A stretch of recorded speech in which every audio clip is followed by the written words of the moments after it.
So last week, I gave you 5 albums that came out this year in 2020 that disappointed me. This is the opposite of that. I'm going to give you 5 albums that came out this year that really surprised me. These were bands or artists that I wasn't expecting much from, but in the end really flipped the script on me and made me go, I actually liked it. Now, not all of these albums are going to be on my year-end list, as there are 3 out of the 5 on here that will be on there. Not going to tell you which ones, those will be up for you to decide. But, these are either artists that I like that, maybe their past album wasn't that great, and I'm like, I don't know how I feel about this one coming up, and then I listen to it and it's like, oh wow, that definitely shocked me in a way. Or maybe it's just an artist that I'm a fan of, but not a big religious follower of, and I'm just like, we'll see where the album hits, and then again, it just surprises me. Or maybe this is just someone I don't like at all, and they come out with an album that's at least passable enough to where I can go, that was fine. Why can't they do more like this? So,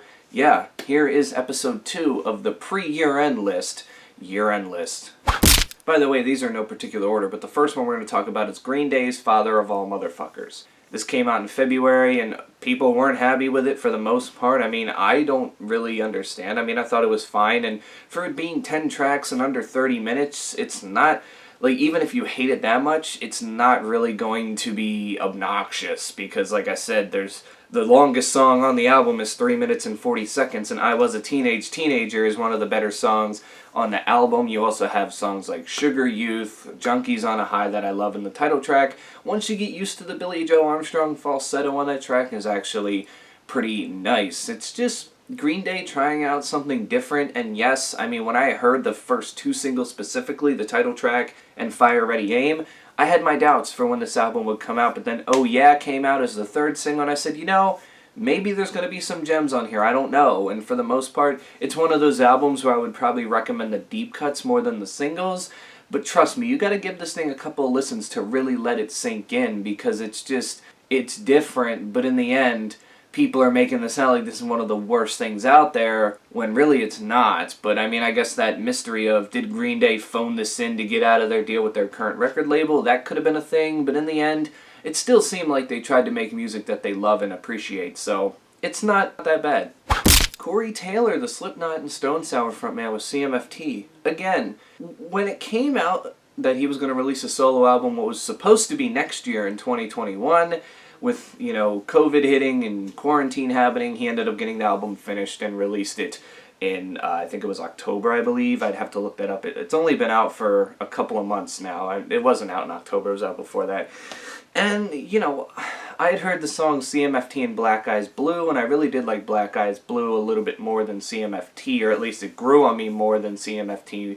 I did end up liking CMFT Must Be Stopped, the technical title track from the album, because it's more fun, and I think that's just what you're supposed to take out of this album. It's Corey Taylor having fun, doing different things, stuff that he would never be able to do on Stone Sour and Slipknot. Just a lot of blues rock stuff, a lot of rock mixed with country in there. It's not metal. It's definitely not for the metalheads. Again, like the Green Day album, it's different. But for the most part, it's got some catchy songs on there. It is what it is, and I guess people would also put this under the category of maybe like the butt rock thing, but I don't know. Out of all the butt rock albums that I've heard, or at least are categorized as butt rock, I would say that this doesn't even come close. It's definitely got more spirit than those butt rock albums. Like, it's not trying to be a joke, it's trying to be serious, and I think Corey Taylor conveyed it nicely, and listening to it more than once for the review, I was like, this was actually better than expected.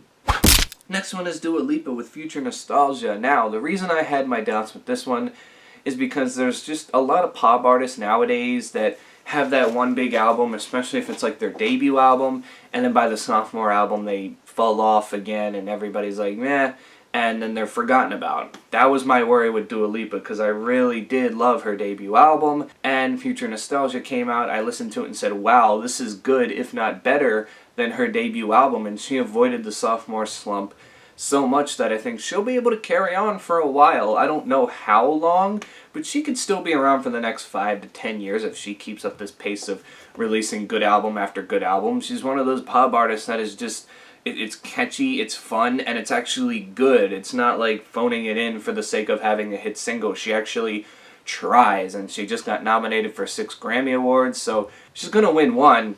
I mean, come on, if you win 6 and lose all 6, then something's wrong in the system here, but, you know, I feel good for her, and I loved this album from start to finish.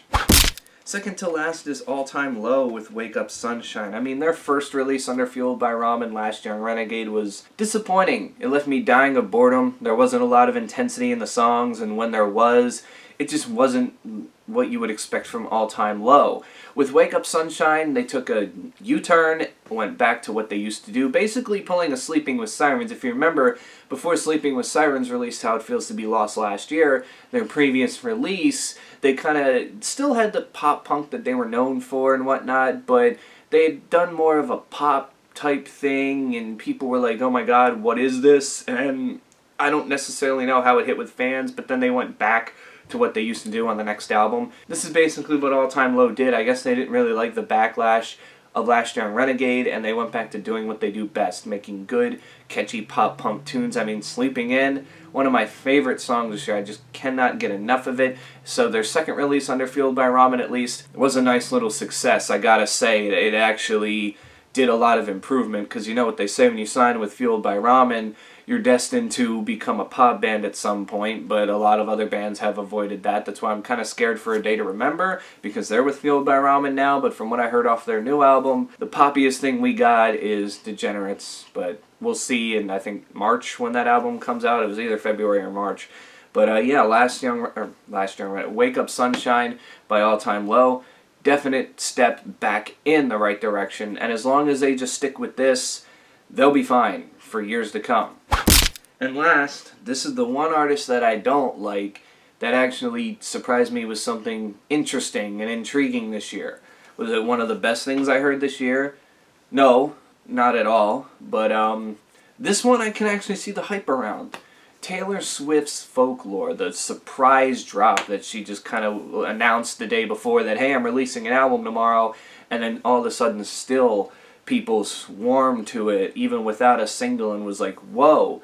It's Taylor Swift doing a lot of, like, again, like blues rock, indie rock type, and I feel like this is what she should be doing. I know back then the whole country thing, people are torn of, oh, which Taylor's better, the country or the pop, but I feel like indie rock is where she needs to go and where she needs to stay. This was 100 times more enjoyable than any of her other albums. Like, I didn't find myself cringing at anything. Even the songs I didn't like, I was like, there's still redeeming qualities in here. Might need a bit fixing for me to really go, oh, that's great. But, I mean, for the most part, that is the most enjoyment I have ever gotten out of listening to a Taylor Swift album. Now, the 100 different copies of it with all these extra songs and shit was a little too much, but you know, I can get down with what the original album had to offer, and hopefully this is the way she decides to go during her next musical endeavor. Probably not, but you know, Taylor, I mean, come on,